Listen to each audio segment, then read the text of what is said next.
Hola amigos, amigas, amigues. Hello everyone. Welcome to Latina Living History. This is Makers with Mental Illness for Costume Symposium 2021.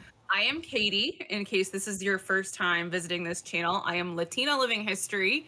All of those things are a major part of my life, and so is mental illness. So in this panel, we're going to get into what that means, how it affects those of us who have it in the various ways that we express our creativity and how we live our lives, and hopefully to let all y'all also with mental illness struggles out there know that you're not alone. Because I know for me, that's a huge, huge thing to know that there's a community out there that knows what it's like and that I'm not the only one with these issues. So let's go ahead and intro our panelists. We got Lauren, go ahead. I'm Lauren Morgan. On YouTube, I'm Your Sewing Buddy. I mostly do fantasy. I'm dabbling in historical, dabbling in actual wardrobe. So that is me. Awesome. All right, Marion. Hi, I'm Marion. I'm a French seamstress. I fell into historical costuming and sewing through LARP, and now I mostly do fantasy and history-inspired costumes, 1890s, because I love them, especially the sleeves, and a lot of corsets. Awesome. All right, Jeanette. Hello, I'm Jeanette. I go by Lil Rummager on my YouTube channel and on Instagram. I have done historical costuming, but right now I'm transitioning into doing 1960s through 1980s fashion. It hurts me deeply that 1980s is now historical. But anyway, sorry, continue. Yeah. And I'll just throw out my medical diagnosis. I'm clinically diagnosed with a major depressive disorder and a generalized anxiety disorder. Twins! All right, go ahead, Maggie. Hi, I'm Maggie from Magpie Atelier. I'm professionally a costumer, so I work at a theater making costumes, and I do costumes as a hobby / portfolio building. It's like a weird little crossover.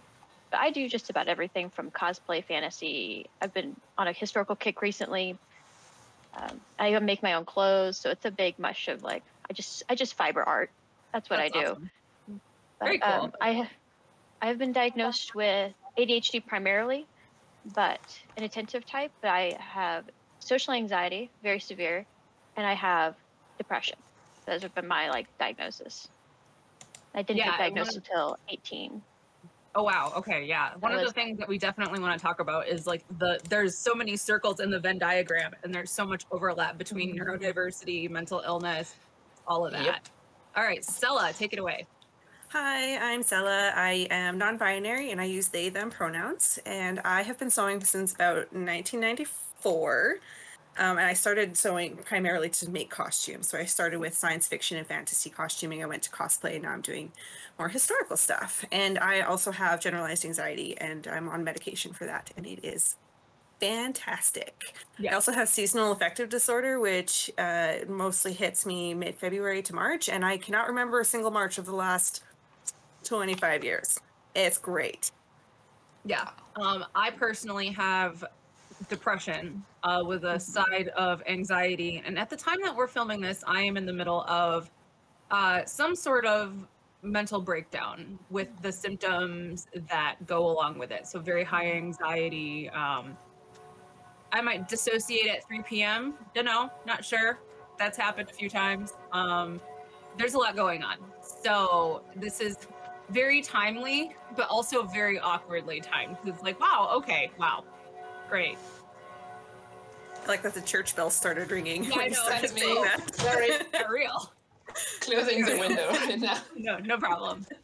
Yeah, so I have been visited by the mental illness fairy quite heavily in the last 3 weeks, and it has basically all I have done is record stuff for Cozy. So in terms of my making, it has brought things to a grinding halt. But I felt like I'm doing the What Your Indigenous and People of Color Costumer Friends Want You to Know panel and this one. And I felt like those were really important topics that need to get out there, regardless of how I feel. Like that's important for the community as a whole. So mental illness be damned, we're doing it. So the first thing that I wanted to talk about,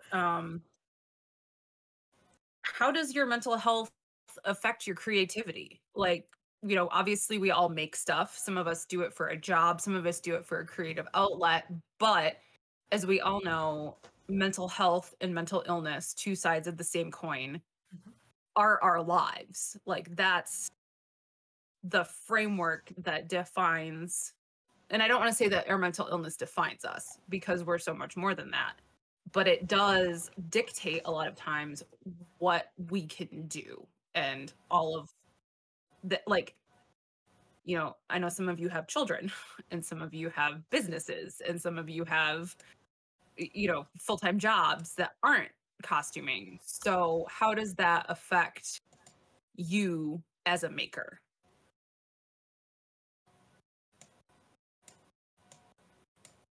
I know. Can I like, jump for in me- since I'm. Oh, go ahead. Go for it. Can I jump in? Because my job usually is making costumes, Mhm. but since the pandemic hit, it's not. And so I find that my making has actually fallen to the wayside a little bit because I'm so exhausted during the day. But usually my costuming, my making is a support for me. But it, like when I'm working my usual job, it's far more easy go. Like I'm usually in a better place when I'm working in the theater. Yeah. But now that I'm not and I'm taken away from that, it's been hell. Yeah. Yeah, the pandemic has really made everything just really a lot worse. Everything that anyone had going on in their life is now worse. And also shout out to theater people because that was how I started costuming. I was interested in historical costuming back in the days of when everyone had their own website and live journal and stuff like that. And then did theater in college.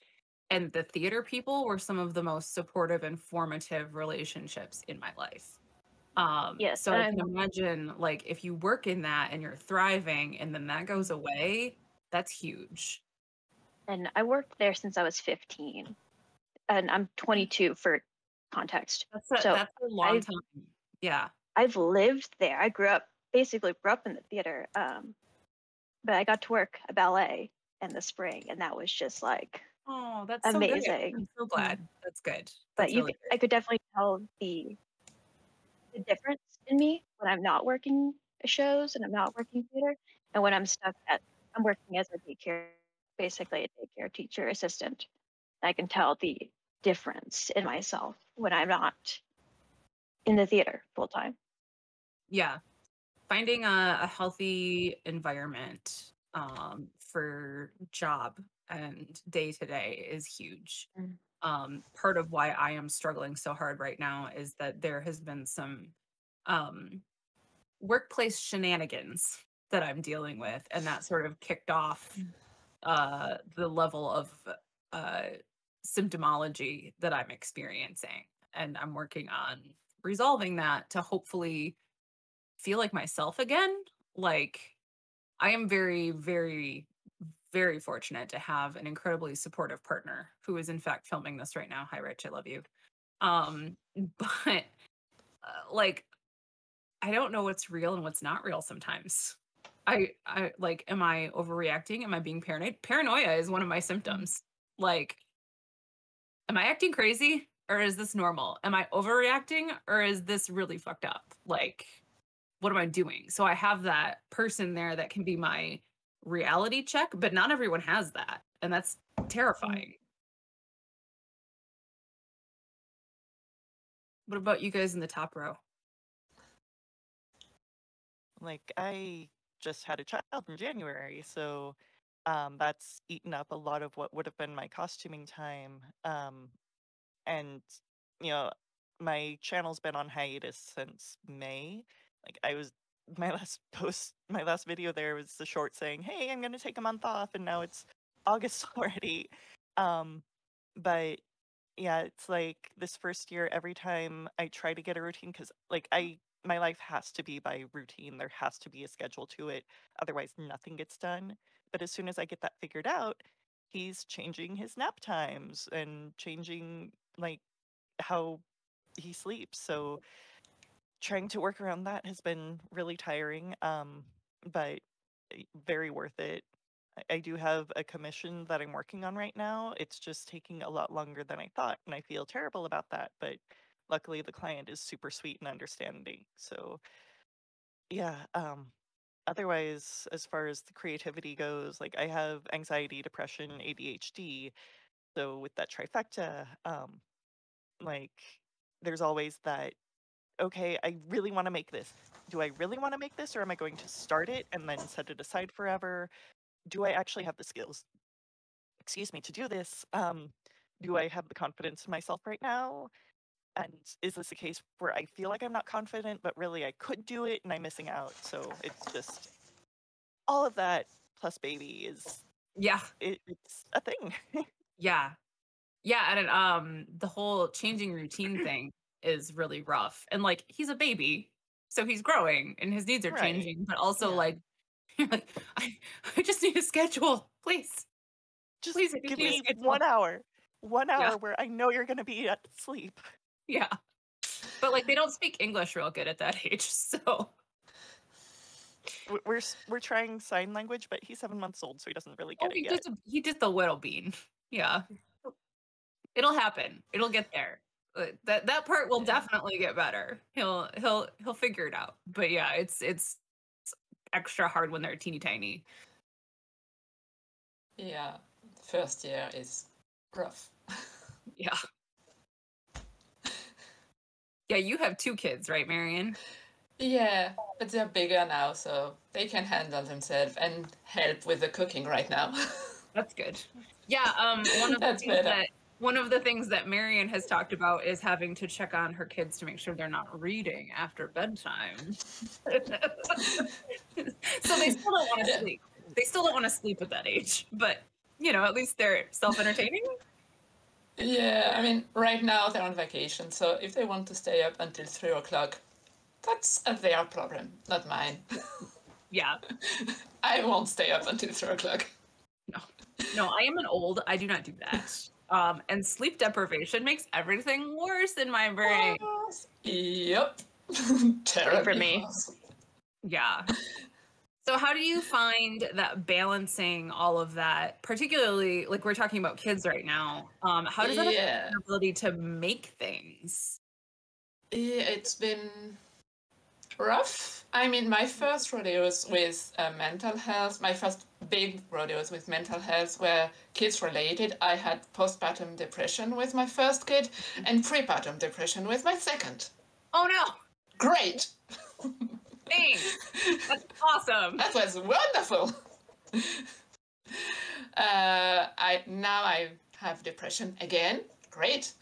Anxiety, and I'm pretty sure autism. No official diagnosis, but it kind of fits, and quite a few ADHD traits. Yeah, I know a lot of people right now, adult women, who are pursuing diagnoses for various neurodivergencies. Yeah. Because I think, other than Maggie, we're all, you know, coming from an age where a lot of stuff was underdiagnosed, particularly in female presenting people. Yeah.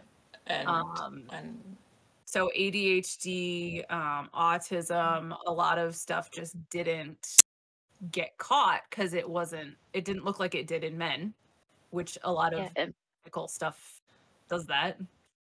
And my diagnosis was an accident. Oh. So we didn't even know, like we weren't planning on it. So that was I went really under the radar on that one.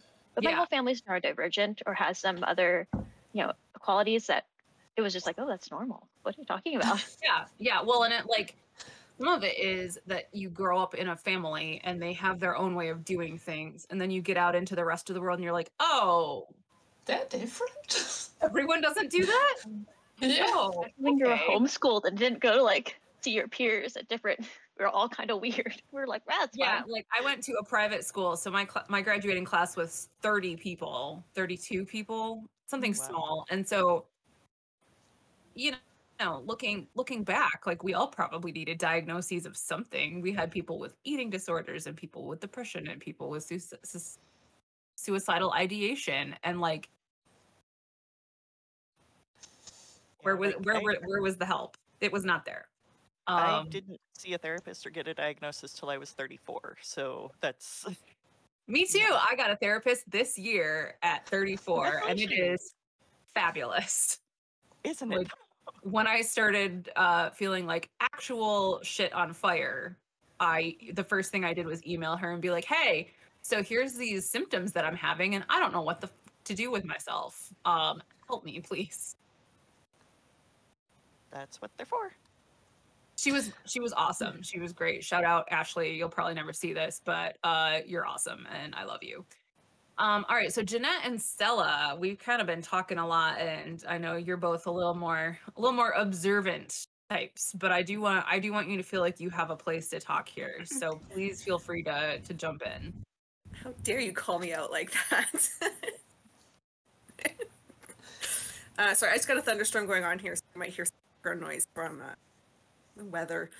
Yeah, I struggled a lot for a really long time with anxiety in general, and I think it started out of an event in my childhood, and it has presented mostly as wanting validation, wanting to belong, too scared and anxious to find that community and then interact with it enough to become known well enough. So I had a complete and total breakdown after costume college in 2018, and just, you should not be having multiple crying breakdowns in your boss's office per month. It was a regular thing, and I finally decided I was done. So I finally started seeing a therapist in 2017 for anxiety. I started doing cognitive behavioral therapy, and then the problem was a year and a half later was I couldn't remember any of my techniques because I was going from 0 to bears on my doorstep in like 3 heartbeats flat. So I had to find a way to get past bears on my doorstep, because there's never bears on the doorstep ever. And it did affect my making. You do live in Canada, so I mean, it's a possibility. Coyotes are more likely in this area, but bears are not impossible. But yeah, it did affect my making in that I find a lot of anxiety I hold in my hands, and so I can often expel it by using my hands, but then it would get stuck even when I was making, and I was starting to have like physical symptoms. Like I couldn't hold a needle, I was trying to make a cap, I think, and I had to make it on my machine because I couldn't hold a sewing needle for long enough and to do the fine stitching. So that was off the table, and it was a whole thing. It was not fun. And when I finally was like, hey, I need to take a break, and I thought 2-3 months, it'll be fine. It ended up being 18. It was well over a year, and it was better for me in that regard because I was able to come back to it without feeling like I owed anybody anything about it. I could interact with it on my level at what's the word I'm looking for? I don't even know. Well, yeah, I remember. So Cela and I had been friends online for quite a while, and we met in person about for a year. Yeah, for the first time at Costume College 2018, and it was not a fun time for you. Like, that was rough. No, I had like panic attacks. I had crying breakdowns in like corners because I couldn't find a small space just for myself. It was really overwhelming. Yeah, that event itself is very overwhelming. Like, it's expensive to go to, so you almost have to have roommates. So there's no private space. And if your brain is trying to sabotage you at the same time, it's a recipe for disaster. It really is. I think it was about a month afterwards, and I was chatting with you, and I was like, "Hi, I have anxiety, and I should probably be on medication." You were like, "Probably." So, yeah, I'm a lifer on medication, and I love it. You can take my little orange pill bottle out of my cold dead hands. Now, I would not go back. Yeah, I was doing really poorly in December of 2020, and I went to my doctor, and I was like, I really need therapy, but I'm not in a place where I can interview therapists right now. I've had a bad experience with a therapist in the past, and I am not stable enough to be able to find a good fit. So I like rattled my medication bottle at him. It was like alms for the poor, essentially. So we adjusted my medication, and then I was able to access more services and help for myself. But that's a huge thing with mental illness, is that like what you need is the most impossible to get to. Yeah. Like that first step is so hard. It took me years. I think I had first talked to my doctor about anxiety in 2016, and I've been noticing it for 3 or 4 years before that. So it took a really long time. Yeah. Yeah. And just for clarification, I was 38 when I got diagnosed, like officially. So yeah, it takes a long time. What about you, Jeanette? Yeah, I think I was 29 when I got diagnosed with major depressive disorder and generalized anxiety disorder.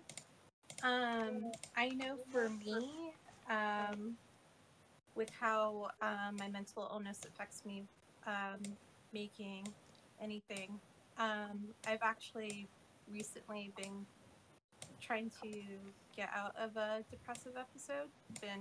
Was in one for several months, and during that time period, I really had just no interest in making anything. Was not inspired by anything. It really felt during those times when I'm at my lowest, it feels like I'm wearing a lead jacket, and my energy level is very low. I usually tend to not eat a whole lot during that time, so I'm basically very sedentary and don't want to get up and do things. And I only have maybe enough energy for I only have like maybe enough energy for my work from home job, and that's about it. But yeah, during that time, I'm basically, it's mentally, I am just very fixated on talking down to myself constantly, and suicidal thoughts. And it's just an endless like cycle of that for quite some time. Yeah. And like you're saying, Katie, it is incredibly difficult to just do that first step of getting help. Yeah. I was really getting to a point was like, this is just hell. This is just, I can't keep going like this. So I was like, I need to get back on antidepressants. I just need to do this thing because it's gonna get really, really bad if I just don't do anything about it. So, Yeah, and so the fact that you're saying, you know, you're fixated on talking down to yourself and suicidal thoughts, and then saying, but if I don't get help, it's going to get really, really bad. Like, we normalize that level of suffering to the point where we're like, okay, this is my life now. But if I don't get help, it's going to get worse. And like, when you're in a mentally healthy place, you're like, oh my God, this person's having suicidal thoughts. That's really bad. But when you're in it, you're like, I guess this is where I live now. yeah, and that's because that was my normal for so long. Yeah. And it's like almost like this is my life now. Like I thought for a year in 2020, I guess chronic suicidal thoughts are just part of my mental illness. Oh, you mean you're not supposed to be having that? Well, shit. It's like that meme about chronic pain, like to make it more relatable for people who don't have mental illness out there. Like you go to your doctor and they say, well, how much pain are you in? Oh, the normal amount. The normal amount is 0. Oh. Yeah. What? I had that experience when talking to my therapist. She's like, so how many times are you having thoughts of suicide per day? And I'll tell her, and she'll be like, the face she made is just like, okay, yeah, it's all good. Yeah. Yeah, like you mean normal people don't have those thoughts at all. What's that like? And I was like the youngest and the most probably like I'm like late millennial, early millennial, late Gen Z. Having that self-deprecating humor is so normal. Like that's how you express yourself. So coming out of that as somebody who has depression, where my depression isn't physical per se, but the therapist who diagnosed me, the psychologist who diagnosed me, was saying it's more of a mental state of being, where it's how I view myself rather than I can't get out of bed, I can't eat kind of a thing. So I find that to be very weirdly normalized, I should say, with culture right now, especially. Yeah, I mean, we have gone through a global traumatic event, and at least in the U.S., we don't talk about trauma. We don't talk about how to cope with trauma, or like that it's an actual thing. So no one knows what to do with that, and so there's a lot of unhealthy coping mechanisms that are just part of the culture right now. Yeah. Not just in the US. I can confirm it's the same here. I just don't want to speak for anyone else, because that's, you know. I can speak for friends, and it's pretty much the same. Yeah. I grew up around Mexican and Portuguese, and it's really taboo what I'm doing, talking about my mental illness like that. Yeah. I've actually, my dad's, he put down when I tried to go ahead and reach out for help for mental illness in high school. So it's just like in the way back of being traumatized, I'm thinking I shouldn't be, expressing my feelings like this so publicly. Yeah. I know one thing that was a big deal was we had an instance in my family of a person who had an eating disorder, and her parents were terrified that if she got diagnosed, she would be uninsurable, because the Affordable Care Act took care of the pre-existing condition thing. But for my entire childhood and part of my adulthood, if you were diagnosed with a pre-existing condition, no one was gonna give you health insurance. And then good freaking luck getting any sort of care. Like, mental health care is like 87% impossible to access, even with great health insurance in the US. If you don't have health insurance, fuck you, you're gonna die. Like, yeah. I guess this is just the end. Goodbye. Adios. So, like, it's come a ways. But we're not at a point where it's like truly accessible yet. And so coming from that, that's a trauma. I can't get help, because then I will be in a position where I can never get help again. And I know in like North Texas, I live in Texas, so that's like America times 100.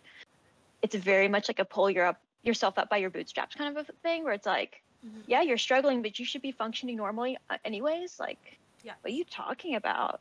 Yeah, and there's a huge amount of guilt related to it. And I imagine, especially if you do this as do a creative job, and you have a mental illness that impacts your creativity, and you can no longer create like you feel like I don't get paid. Oh my God. Yeah. Yeah, if I don't show up to work, I don't get paid because I'm hourly.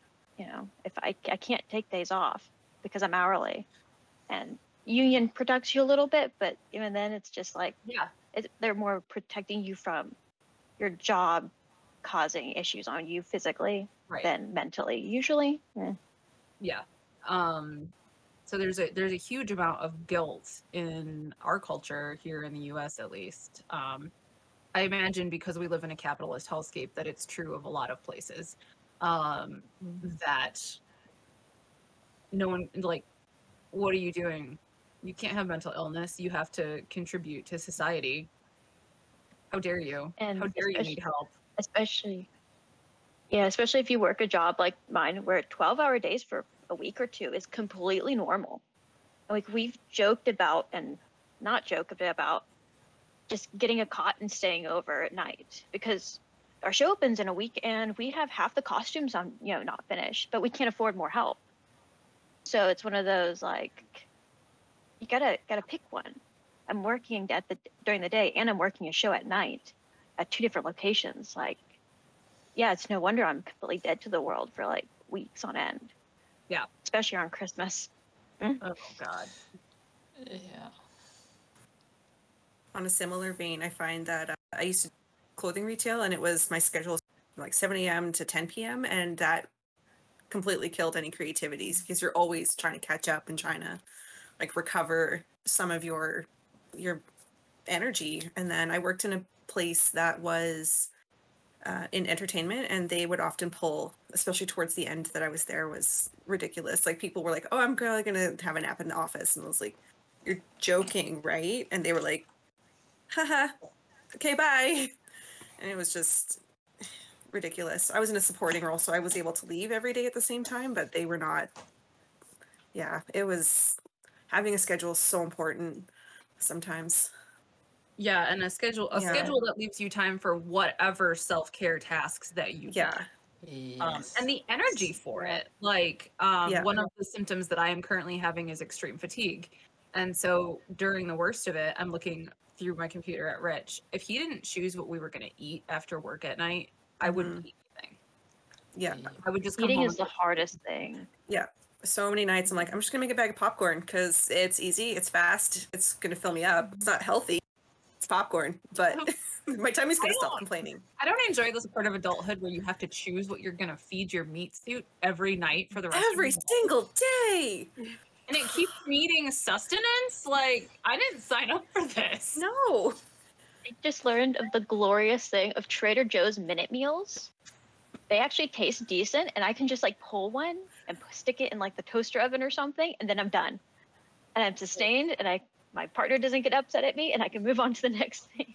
I'm so jealous about Trader Joe's. We don't have it in Canada. Oh no. We have Ours one. is really far away. So Yeah. yeah, it's a treat to do. Yeah. I know, it's the worst yeah, of my depression. Sorry. Didn't mean to take away. Oh, you're good. I was just on the vein of, while we're still on the work-life balance thing, I was working, I think, 14 or 15-hour days for 2 weeks. I was working my day job, which is already, like, this is what I do right now, the daycare work, which is draining. I do not like it. It's too much. Lauren's like, I have one baby, and I'm dying. Yeah. Almost 40, 3 to 6-year-olds. What? Just the 2 adults in one room. No, thank you. I'm ready for this to end, but I've got a car payment, so yeah. Yes, And then I was working a show. Then I was working a show at night. So I was basically, I would get to work at 7:30. I would, luckily at the time I wasn't driving, or I didn't have a car. I wasn't driving. So my mom was a stay-at-home mom. So she was kind of fussing me, luckily. So I'd be done at 4 and I'm exhausted. I would take a nap in the car as my mother is driving me to work, and then I started at the theater from whenever I reached there, like 4:30 to 10 o'clock, and then I would go home. And then I would have to like do my usual like night routine, get ready for bed. And I would do that for 2 weeks straight. No weekends. Weekends were, the whole day was spent at the theater. There were days I couldn't get off the floor, physically. Yeah, that's not safe. Like, that's not safe. Never again. Don't pull 14-hour weeks for 2 weeks. And like, that's something It else. is nice, but Go ahead, Lauren. I was just saying that's capitalism. having to keep your connections fresh, or else you'll be out of a job in 6 months. That's crushing. I couldn't do it. Yeah, even my partner was like, "No, don't do that again." Yeah, no. You were okay. We're your mom now. Don't do that again. Yeah. And that's something else too, is that like, one of the parts of this question, I'm looking at my notes here, is like, how does your mental illness affect your involvement in this as a hobby? And like, personal safety is a thing.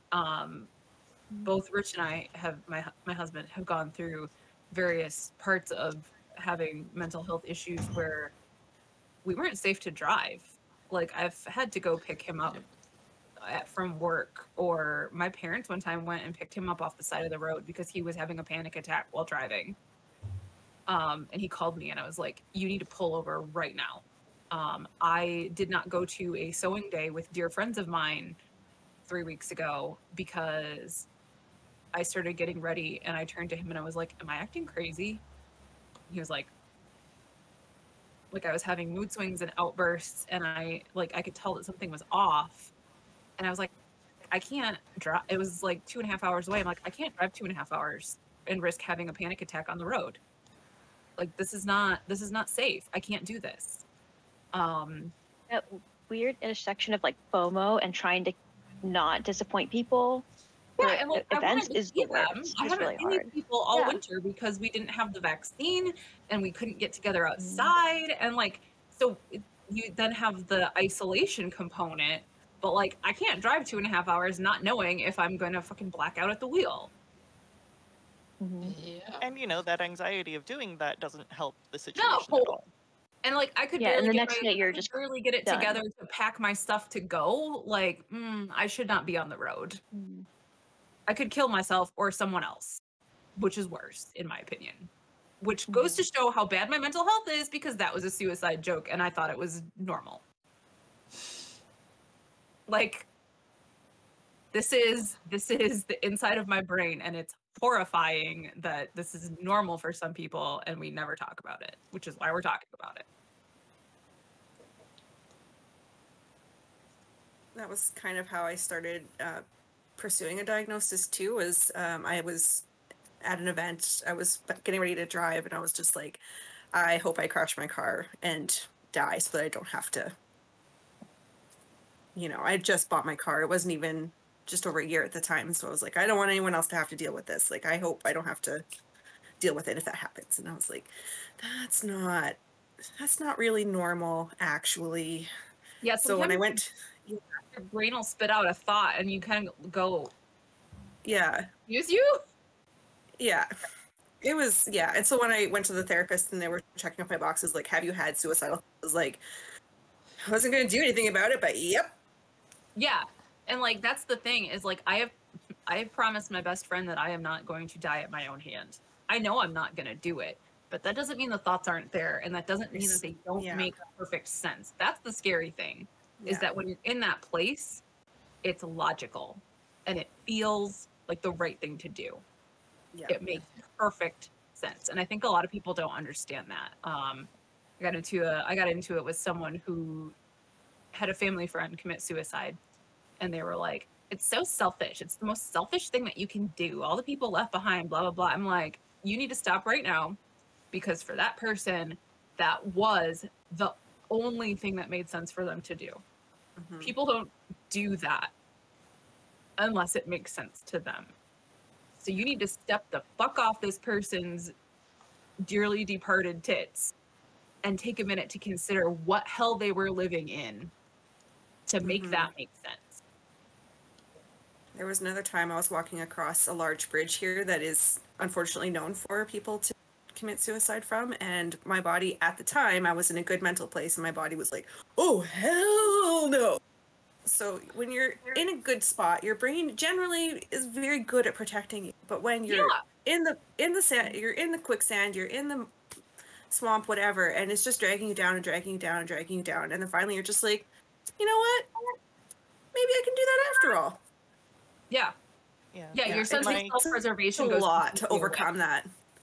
Like, my big red flag that I need help was, like, I was walking over a freeway overpass to the bus stop and thinking, the way this is angled, like, they put up this big fence to try to prevent people from jumping, but if you jump from here at just this right angle, you could definitely land in traffic. And then I had to physically, like, force my body to the other side of the sidewalk so that I would not test that theory. And, like, I'd had thoughts of suicide when I was in high school, but, like, I couldn't do that to my best friend, so, like, she saved my life. But this was, like, not even an emotional thing. It was just, like, logically, this is something that could happen. So I should try it. No. Yeah. And, like, and that's the thing, is that it's not even like, oh, woe is me, I feel so bad, I'm so sad, I guess I'll just die. It's like, I can do that. Yeah. That'd work. Like it seems like the best option at the time. The Yeah. only thing that makes sense and make the suffering just stop. Yeah. Yeah. So yeah, this got dark, but like you Yeah. know someone who is feeling this way right now. Right now. And it Right makes this second. sense to them. It is the most logical and natural thing in their brain right now. And if I ever hear you say that it's something selfish to do, I will appear in your dreams and haunt you forever because it makes sense to them, and that's the problem. And the fact they're It still doesn't here matter, means like- they're fighting very, very hard right now. Yeah, they're still here Yeah. because they love you and they don't want to do that to you. Like you said, you couldn't do that to your best friend, Yeah. so she saved your life. Mhm. And unless you tell her, she doesn't know that. Julie doesn't know that she's saved my life several times over the Yep. past 10 years because I promised her that I wasn't going to kill myself. And so, like, always in the back of my mind, you know, my brain will put that intrusive thought in there, and then I'll be like, but I can't because I promised Julie. She doesn't know that. I mean, she's probably going to watch this at some point, and that we're going to have to talk about that. But like, you know someone Mhm. right now, and you don't know if you're the reason that they're not doing something to themselves, even though it makes perfect sense. So like, I don't even know that there's anything I can say you should go do, but like, check on your friends.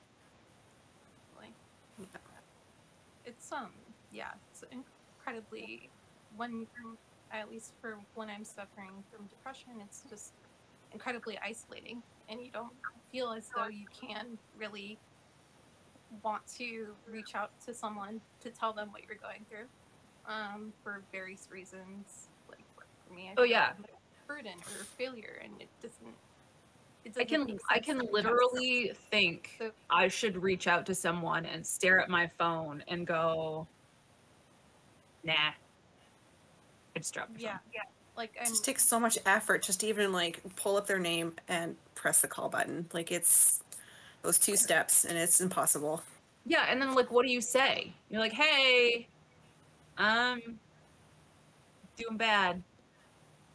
Yeah. Love you. Bye. Like, I've literally done it and just called a friend or my husband and said, "Can you hold me for 5 minutes until I don't feel like doing something really stupid? Like, just keep me company."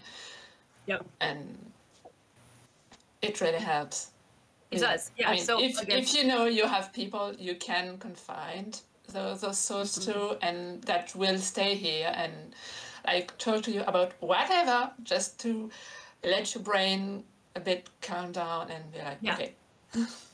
yeah, and people on one of the costuming groups that I was part of back in December did that for me. I was unemployed, so I had no sleep schedule, and at 4 a.m. 4 a.m. my time, I was lying awake in bed with intrusive thoughts of like actual plans. And so I got up and I went on the group, and the members in Europe were there on the first bounce of me being like, I am in a really bad place, but they were there and we didn't talk about it. Like, we didn't talk about what I was actually thinking, but just having someone there in that moment to be like, hey, I am not doing great. Let's talk about sewing. Like, that helped. And then Rich woke up and was like, hey, you're going to the doctor today. I'm calling right now.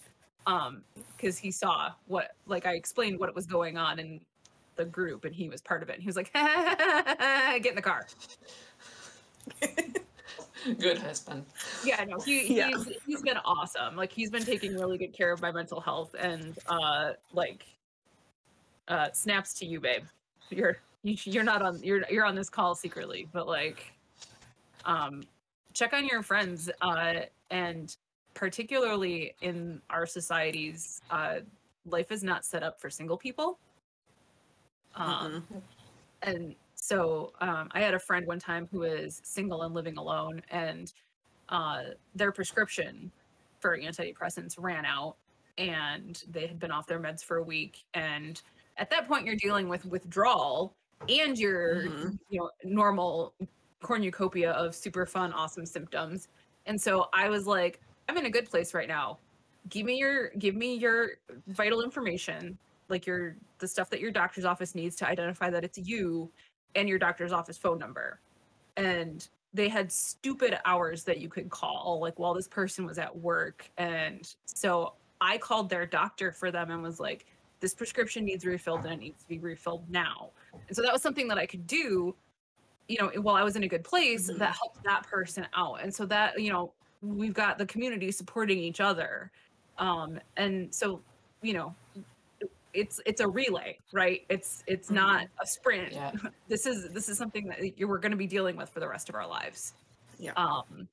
And so different ways that we can support each other and that the people in our lives can support us from, time to time are really important. And a lot of times even being able to help someone like that is a good way to boost yourself out of a bad place. Yeah. Yes, For sure, completely. for sure. Someone needs me. So like ask for help.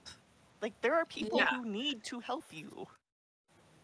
Yeah, Yeah, and like one day, Go ahead, Marion, sorry. one day you might need help, and the next day it might be the other way around. Yeah, for sure. My bestie is also depressive, so we will just call each other when we're really low. And recently it was her turn to call me and say, "Look, I'm in a bad place right now. Talk to me. We need to talk just until it's gone and better. And my husband is here to take care of me." Yeah, Rich and I take turns. We've been passing the baton back and forth. He's been dealing with work stuff. I've been dealing with work stuff. My brain is being terrible. His brain is also being terrible. So like we go back and forth. I think it's important to note that your perception of their lifestyle does nothing to do with their mental state. Like not everybody has the depression bedroom, where it's a mess. And just I have because the they make a lot of depression money or they have a really nice house. I have the depression bedroom even when I'm not depressed. Like the Yeah, floor I'm the is a opposite. real thing. Yeah. Yeah. You can't see the pile of clothes down The here. floor is the biggest shelf. I don't know what you guys are talking about. I'm the opposite. I'm almost like obsessive about how neat and tidy things are. Like we're in the middle of construction and I'm like unpacking my things, so everything's a mess, and my brain's just like, no, we need to clean, we need to organize. This is not working. Nope. Yeah, and different Anxious things things Not a make thing. it thing. different things work for different people because I like Yeah. organizing piles, right? So I'm like, don't touch my piles. But some people are like, I have cubby holes. They are square. This brings me comfort, right? Like, so like, you've got this style and then you've got this style. Yeah. Yeah, I felt like in the middle where I have like boxes of stuff, and that's like a catch-all for like all my jet is in one box. Like it's a neat and tidy little box. It's fine. It's like, it's pretty. It goes in the corner. But if it's visible, everything is like this. Everything has a pile. I have my important pile. I have my not important pile. I like to leave my projects out where they can stare at me and guilt me into working on them. Yep. My Just object say- permanence is not there. That's also fair. If you put them away, they no longer exist. And then you don't know where they go. And then you open a drawer 6 months later and go like, oh, look at that. I can tell you where things were. This it's done. I can tell you where things were in my apartment like 4 or 5 years. Where is it now? I have not a clue. Oh yeah. But yeah, your perception of someone's lifestyle and like how organized they are or how they live day to day has nothing to do with their mental health. Like that was a big thing for me in December. I like, we had just moved the year before, and like, I love this house. I love where we are. This is big, beautiful. It's not actually big, but it's bigger than our last house. It's like this big, beautiful house that had just been flipped. And so like all the finishes were new, and it's got a big kitchen, and I am a quarter mile down the road from my horse. I own a horse, like lifelong dream. So I asked, like, on the surface of it, have this beautiful life. Like, it's amazing. And I still feel like this. Oh, okay. Well, there's the guilt. I just found it. Yeah. In that pile over there. Yeah. I saw a post recently about some major celebrities who had committed suicide and their families, like, thoughts. And a lot of them are like, well, we were talking an hour before about her next trip. Well, we were just talking about going to see each other the next couple of days. So it's not even we're not planning on anything ahead of time. It's just like, oh, this is a convenient time. All right. Yeah. Oh yeah. And like, you know, they're the one that sticks out to me is Robin Williams, right? Like, can you think of a more successful and beloved and well-known comedian? And it still got him. Like that is heartbreaking. So check on your friends. Yep. And okay, so also the flip side of that is that you as an outside observer can do everything right, and people might still fall victim at any time. Yeah. So you're not responsible for our mental health. You're not responsible to keep us alive. It's not your fault if something goes wrong. Okay, I do want to make that clear. Like, check on your friends, but if someone you love does keep suffering from mental illness or doesn't get better, or the universe forbid commit suicide, it's not your fault. You are And not it's not the fault fairy. of any of the community, the mentally ill community either. Yeah, like it's an illness, and the last symptom is suicide. It's Yeah, Yeah. it's like cancer. You can live with it for a long time. Yeah. And you might not die of You it. can heal. Some Yeah. of them you can heal, and some of them you can't. It's it's a really complicated thing, and we don't know much about how to really treat it well. Yeah. Yeah. There's still And this. some people can't accept help Yeah. too. as well. Like, Yeah. even if somebody checks in on me, I'll be like, yeah, I'm fine. Totally fine. Not, but I'm fine. I'm fine. How are you? You know. Yeah. Lauren, you said something, and I think I was talking at the time. I don't want to gloss over that. I was just saying you're not the serotonin fairy. Like, you don't have this magical ability to heal someone else's brain. You Correct. can help, It'd be but great if we could. yeah, Yeah, right? I want to be the serotonin fairy and blow that stuff around like glitter. If only Should it was get that easy. I know, right? Yeah.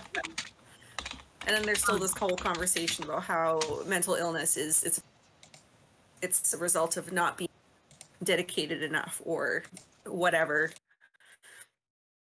to that is somehow your fault that you're suffering, when most of us, it's just our brains just aren't wired properly. All right, welcome back. Sorry, we had some technical difficulties. So thank God we're pre-recording and we can cut some of that because there was a little flailing, but we're good. So back to what we were saying.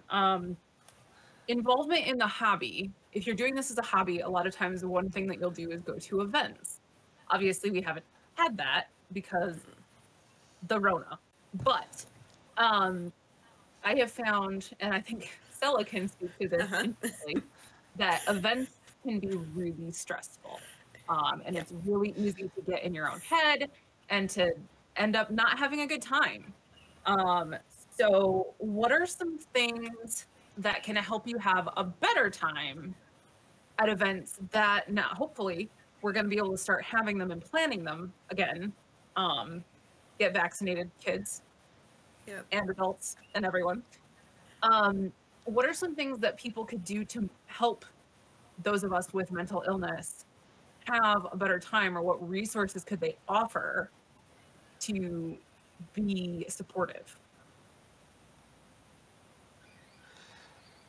I'm probably not a good example because my main reaction is that I pretty much don't do events anymore because I get really anxious when there are too many people. So I just do things with a few friends, like 4 or 5 max, and after that it's That's just the thing, is small overwhelming. gatherings. Small gatherings. Yeah. Okay. Really small. Having a Yep. buddy. Having I a find buddy. that with my social anxiety, I have to attach to someone, and it's whoever I know the best in the room. And I'm their buddy for the rest of the night. Sorry. Yeah, you're stuck with me. Let's go to the bathroom together. I'm not leaving you. Yeah, Cela and I having are somebody each other's you little koalas. Yeah. Katie and I definitely spent a lot of time at costume college that year. We're like, hey, we're hanging out now. And now. Yeah. I brought my grandmother to costume college when I went, and I was just like, I'm gonna hide behind you, and you can get everybody, talk to everybody, and I'll just be like, yeah. Yep. Having a space like a small, not like a small, dark and warm space, but essentially a small, dark and warm space, quiet area. Yes. yes. I know when we do a couple of big events for Living History, and like one of the things that we do is we rent a camper so that, first of all, we don't sleep on the ground. I am an old. I do not do that. Secondly, my buddy, not my husband, my buddy, Julie, she had compression fractures in her back a couple years ago, and so she also does not sleep on the ground.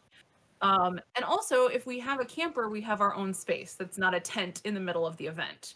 Mm-hmm. And so one or a couple of us will go back there to just be alone and be quiet and be not in the hustle and bustle and not in the middle of things. So that's, that's our strategy for that. But, a hotel room or a quiet room or a green room, also a strategy. Yeah, and having times that there isn't anything going on. So those of us who really suffer from FOMO or have, oh, my friends are going tonight, so I feel like shit, but I'm going to go anyways. And having just like blocks of time where there's nothing going on. There's no classes. There's no, cause I'm thinking costume college because that's like our big thing everybody loves to go to. But it's really hard for introverts, people with social anxiety. It's like classes, anytime like that, like there's always something going on, and just like some of us can't do that.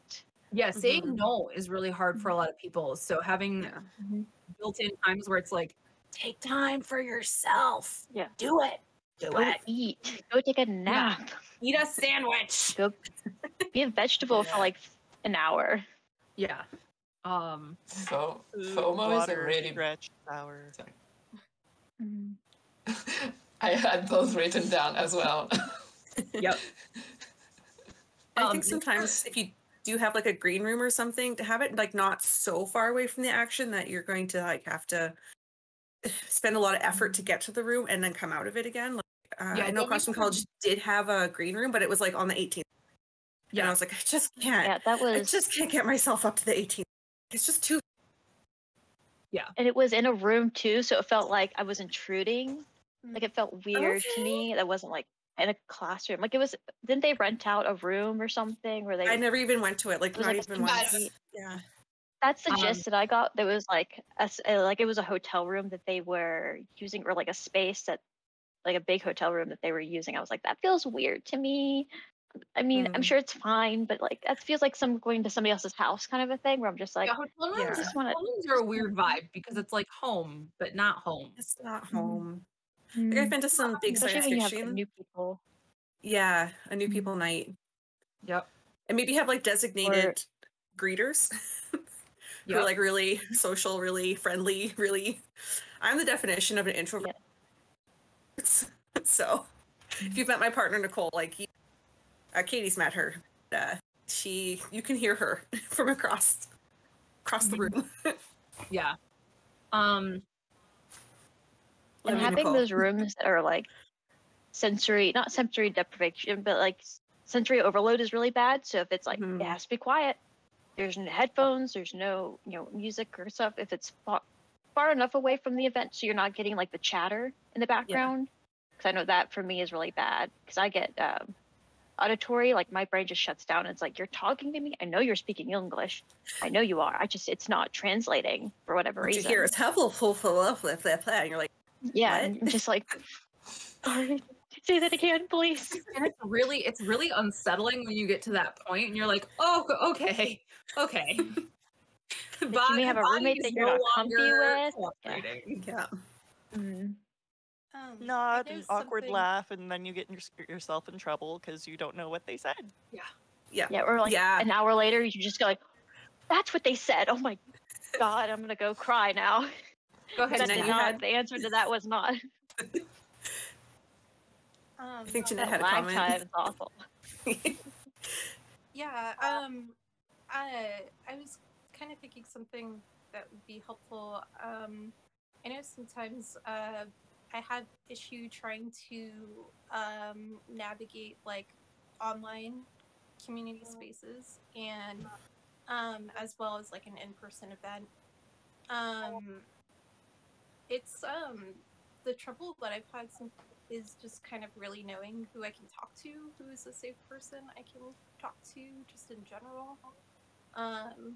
So yeah, if there was like some sort of like mental health ambassador or some sort of like like a greeter or something, someone that's gonna just be cool just to talk to you and be able to handle like your anxiety quirks, and that would be fantastic.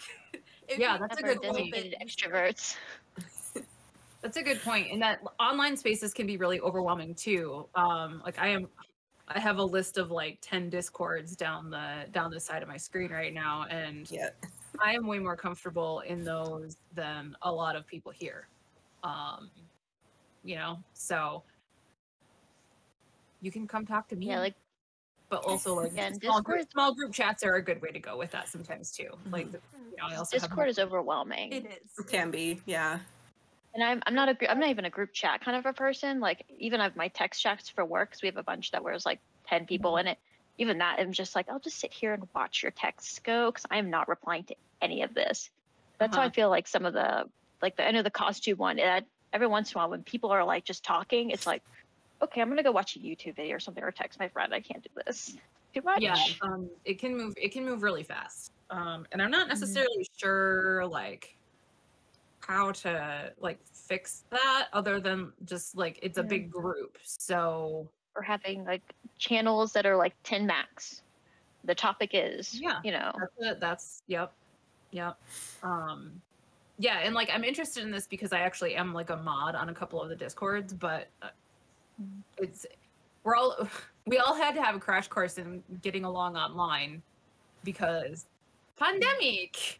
And we're still refining that. So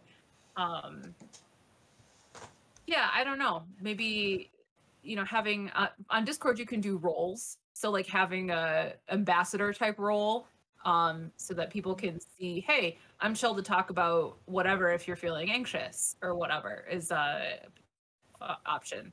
We're gonna have to talk more about that. That's something to ponder, Jeanette. I really like that. It's a good idea. Very insightful. Now you got me thinking. So yeah, it's like those little badges that I saw going around. It's like, I don't work here. We have those for like, I'm an extrovert, and I will just, if you want to listen, I'll just talk to you for a half an hour. Yeah. Yeah, well, there's like a whole meme about like how introverts make friends is they get adopted by an extrovert, and that's how all my friends. Totally true. Friends, right? So you can have like it's like a designated extrovert instead of a DD, you have a DE. Yeah. And like I'm not actually an extrovert, but I will totally adopt people. Like, well, you're my person now, and we're gonna be a friend group. So yeah, deal with it. Yeah. You want to see, get me on the right topic, and I will just like for like hours. Yeah, fine. Yep. Yeah. And I'm ADHD too, so it'll rabbit hole. So you'll get all sorts of fun facts by the end of my conversation with you. But you know what? That's perfect for introverts. Like, should have a menu of topics. All right, Maggie, what are we gonna do today? So I just read an article. It was really interesting. Good. So what do you feel like other, like if you had something to offer as if you watch this, what's the one takeaway that you would want people to have?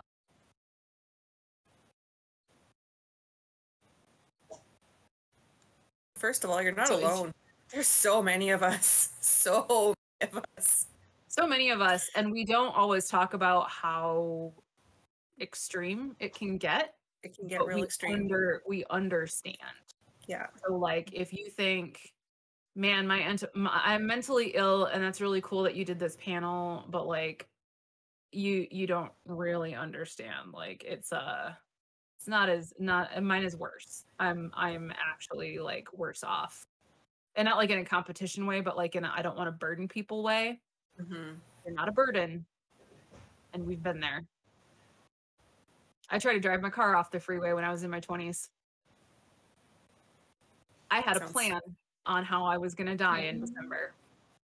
And I promised Julie I wasn't going to do it, so I wasn't going to do it, but I had a plan. I don't really know how much worse.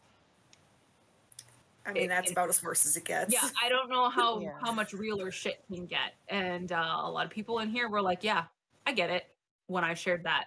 So you're not alone, no matter how bad you think it is. And if you're there, please tell someone.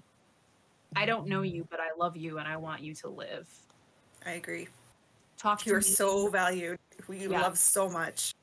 Talk to somebody here. Talk to a friend. Reach out. And I know it's so hard. I know it's so hard and it's so scary. The first step is the hardest, honestly. Yeah, and it sucks because mental illness tells you that that's like the one thing you can't do, right? When you're in that place, it's like that's the one thing you need to do, and it's the hardest fucking thing you will ever do. Someone to set up the appointment. Yep. Yeah. Yeah, if you need me to call your doctor's office and set up an appointment for you, I don't know you, but I'll do it.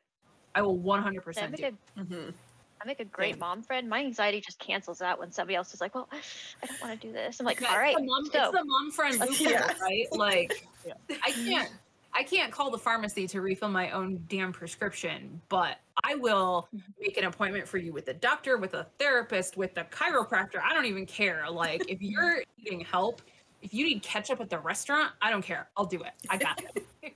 Yes. Yep. If somebody is like getting at me, I will cry. But like if somebody's getting at my friend or somebody else, I'm like, excuse me. Excuse me. Yeah. No.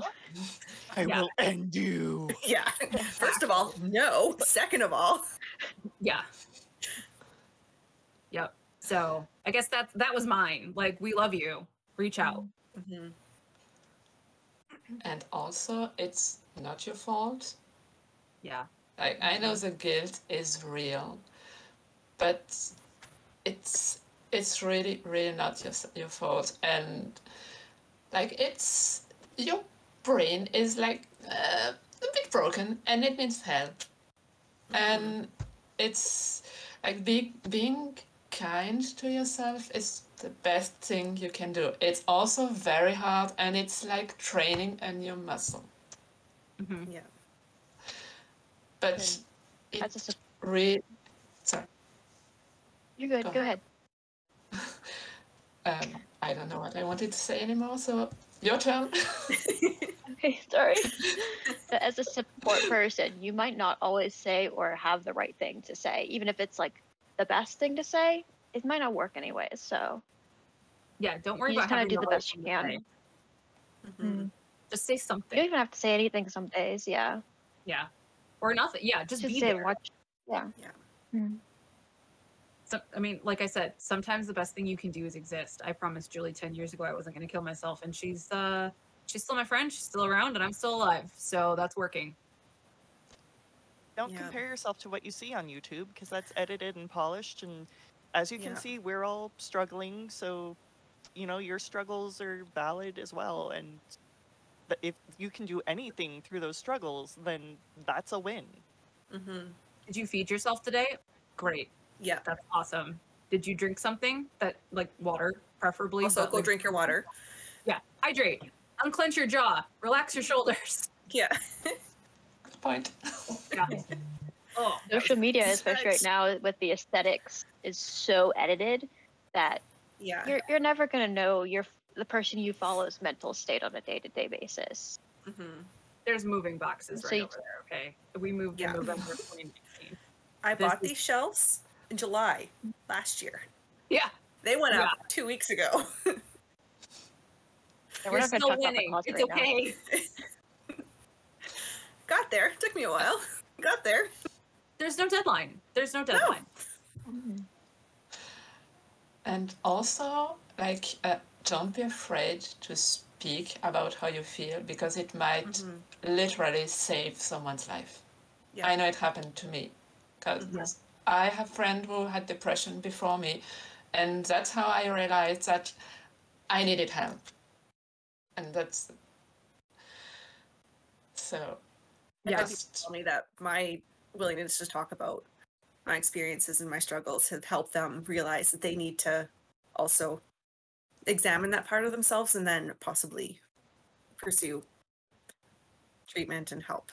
So yeah, and you saying, hey, I should probably be on medication in a space where, I mean, it was me, so like not to toot my own horn, but like I was like, yeah, I love my medication. yeah. You know, then you know, there's other places where that response would be, have you tried essential oils? So only it was that easy. yeah, exactly. Yeah. Not to Pray open up a about new it, topic, but please. like fuck off with that shit. Yeah. Oh, you just need to go outside more. It's -40. I have 8 hours. Yoga. Like, Yeah, don't at me. I live in Canada. yeah. I want to say, for my takeaway, that you're 100% worthy of getting the help that you need. Yes. Yeah, you probably, you know, if you're feeling like worthless or like garbage, just you are absolutely worthy of getting that help for yourself and getting better and doing what it takes to get there, either through medication or therapy or whatever it needs. But please do it because it's absolutely worth doing for yourself. Yeah, you deserve to feel good. You do. And You if your do not have medical to- professional is not, if your medical professional is not helping you get there and you don't feel like it's happening, find a new one. Yes.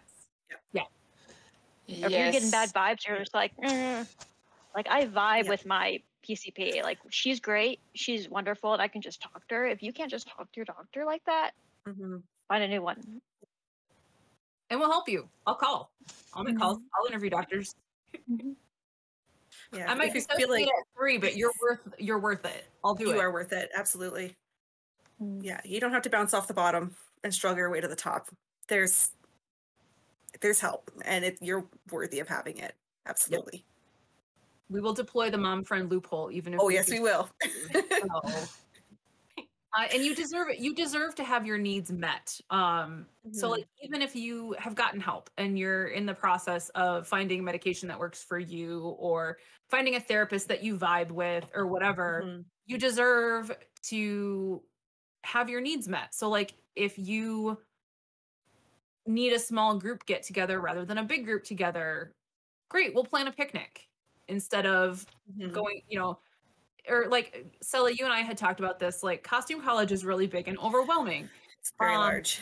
But what if we did a small trip to the LA Fabric District, just like you, me, and 2 other people? Yeah, I'm ready. Let's go. You know, that sort of thing. So, you know, the big events might not be for everyone. So why not plan a small one? Why not make it a special occasion? I know a lot of us struggle with like food related things, like just deciding what to eat is really hard. Yeah. But seeing if a friend could help you, like, can you pack lunch for me? Like, I'll pay Absolutely. you know, $20 to cover. Can you just pack lunch for me? I just cannot. Yeah. Cela will text me, what should I eat tonight? I'm like, sometimes I just need to eat out loud. Other times I'm like, I really don't know. Please tell me. yeah, or like if you're like, I have this option or this option, and someone picks and you're like, I don't really want to eat that, then you know you actually wanted the other option. Like, you know, so there are all sorts of strategies that you know you deserve to have your needs met, and other people can help you with that. So advocate for something yourself. is better than nothing. Yeah. Yeah. I don't Hence care. bags of popcorn. Yeah, I don't care if you eat popcorn for dinner. I had cake for dinner like 3 times this week because my birthday was during the week. So we bought like, there's just 2 of us, but we bought a giant freaking cake, and I had cake for dinner like 3 times this week. But I ate something. Yeah. Lunch meat straight out of the package. Yeah. Oh, that was a good. I saw Extra cheese. that. Like, if you don't feel like you can make a sandwich, don't eat a sandwich. Eat the lunch meat and the cheese. Yeah. Yep. Mayonnaise straight. Oh my god. Okay. Well, on that note, Maybe not. shut the recording down. Mustard? This is. Please no. Oh my god. It was, You don't know this I about really think about me, but, like, mayonnaise is my least favorite food in existence. Point where I don't necessarily even acknowledge that it's a food. So that, like, oh my god, triggered. it's me and whipped cream. Like people just spray Miracle Whip in their mouth. I'm like, "Ugh, why? No. Why? It tastes like nothing. And it, But if that's sorry what you about that. do, okay, look, honestly though, if you have to do that to survive, please don't do it around me. Please do it. But do it. Spoonful peanut butter. To document it. Peanut butter with a for you. spoon out of the jar is valid. Mayonnaise in your mouth is valid if it's that or Mhm. starvation. I guess. Prefer with other things. With something. Yeah. Protein. Protein. Just get some protein. Drink your water. Drink your water is costume code for I love you. So It's true. all right. I think we did it, guys. Y'all. Sorry. I think we did it, y'all. I've adopted it because it's It's gender neutral. Gender neutral. Yeah. Y'all and folks is like, Yeah. All right, folks. We done did it. We talked about our mental health and we only cried a little bit and we love each other and drink your water. Yep. Yep. All right. Drink your I'm water. gonna put Take a everybody's big nap. handles and social media and everything in the description below. If you have questions, if you need help, if you're in a bad place, any of us would love to hear from you. Mhm. The mom friend loophole is real. We love you. You're worthy. Thank you. Lauren. What is that? It's a heart. well, Oh, it's a heart. Oh, okay. That's adorable. All right. I was like, how do I? All right. Sign off, everybody. Wow. I don't know if I Yeah. can do the. All right. Bye. Bye. Bye. Thank you. Thank you.